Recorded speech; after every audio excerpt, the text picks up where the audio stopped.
Good afternoon and thank you for joining us. I'm Jurnee Taylor and it's Thursday, which means you're just one step closer to the weekend. Now, before we check in with meteorologist Nathan Scott, we have a quick traffic update. RDOT will close Interstate 30 westbound in Saline County tonight for pavement repairs. The closure will start around 10 p.m. and last until 5 o'clock tomorrow morning.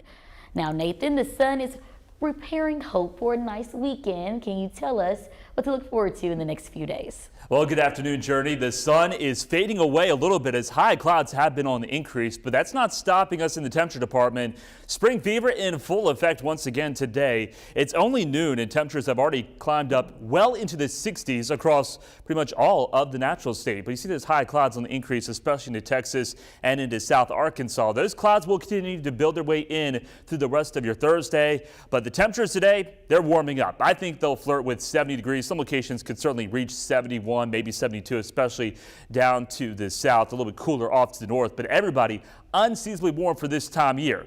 Reality, though, here it comes. You see that 42 in Wichita, 28 right now in Garden City. I'm watching a cold front that's going to be marching its way through the natural state, not so much today, but tomorrow, and that will bring reality back to us as we go into the weekend, as colder air is certainly waiting in the wings. Future clouds and radar to close out the work week on your Friday. Keep that rain gear close by. Scattered showers and storms are expected going to the afternoon and evening hours. I'll let you know how much colder it's going to get behind this front and how long the chilly snap will stick around coming up.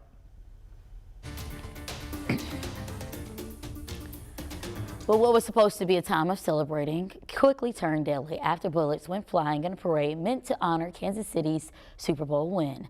Brian Locke has details as investigations continue. Investigators are searching for a motive behind the deadly shooting that erupted yesterday as the Chiefs' victory celebration was wrapping up. Preliminary investigative findings have shown there was no nexus to terrorism or homegrown violent extremism. This appeared to be a dispute between several people that ended in gunfire. Popular local radio DJ Lisa Lopez Galvan was killed by the gunfire. A friend described the mother of two as a wonderful, beautiful person full of life. It's just crazy. We're all still in shock right now. Jacob Gooch Sr. was hit with a gunshot. So were his wife and son. He heard what he describes as an altercation. His daughter saw a shooter open fire. My daughter said that some lady was like holding him back and people had started backing up, and then he pulled it out and just started shooting and spinning in a circle. Several bystanders, including Paul Contreras, helped subdue one potential suspect. I got the gun! As I'm tackling him, I either hit the gun out of his hand or it fell out of his sleeve. All the Chiefs players who had been celebrating on stage were quickly rushed to safety.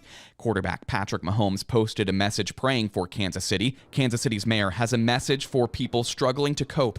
He says it's okay to be hurting today, and he urges everyone to hug their children. For CBS News, Brian Locke, Kansas City. And witnessing that unfortunate scene of events firsthand, an Arkansas father and his son, Noel Sanger, and his son live in Fort Smith and decided to take the trip following the Chiefs winning the Super Bowl on Sunday. Little did they know their trip would be met with tragedy. Noel says the impact of what they saw didn't really sink in until they were on their way back to Arkansas. But it's hit me a little hard.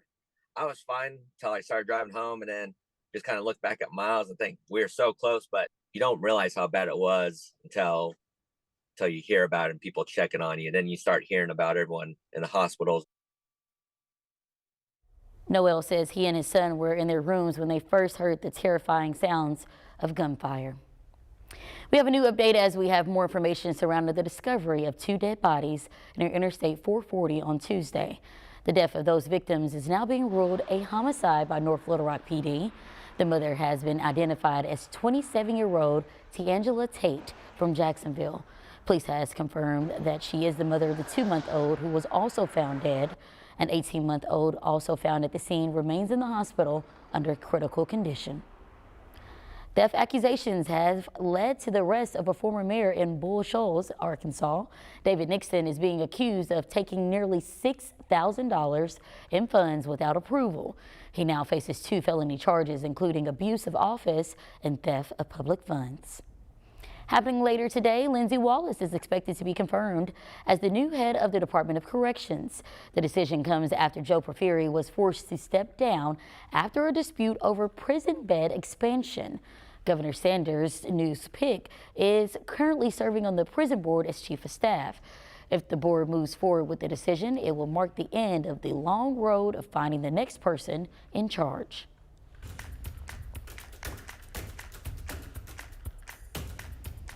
Parents of the deaf and blind children will soon reap the benefits of Governor Sanders' plan to build new facilities catering to their specific needs. On Wednesday, the governor announced that some much-needed updates and new facilities are on the way for the Arkansas schools for the deaf and blind. State senators have set aside a total of $30 million to get things started, and according to the governor, the money will help resolve a number of problems. Crumbling exteriors, leaking and drafty interiors, a vast piece of land overseen by just a handful of staff with significant security, health, and safety concerns. Sanders says while there is not a set date for construction to begin, she's hopeful things can get moving as soon as possible. Also on Wednesday, plans were delayed for some passengers after a small plane went off the runway at the Thaddeus Field Airport in Bentonville. The jet reached a few thousand feet after taking off before landing in the mud in an open field near Southwest Regional Airport Boulevard. 7 people were on board and 2 of them were sent to the hospital for treatment of minor injuries.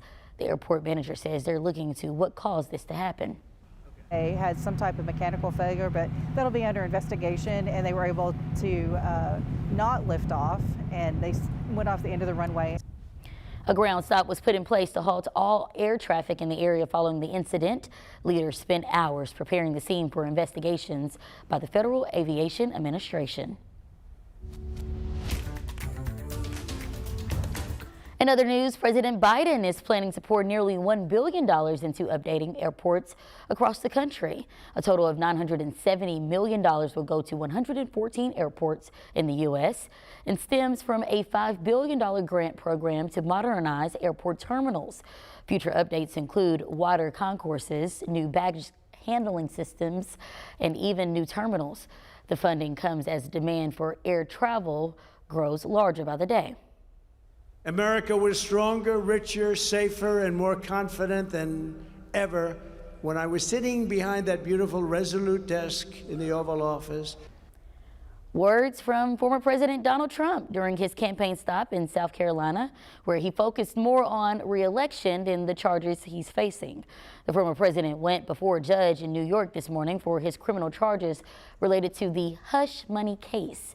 As that wraps up, another hearing in Georgia is also taking place related to Trump's election case. A judge is set to decide on whether or not to disqualify the district attorney in that trial. The U.S. could be facing a new national security threat from Russia. Coming up, a nuclear-capable weapon that could impact the U.S. military's ability to operate. Nathan?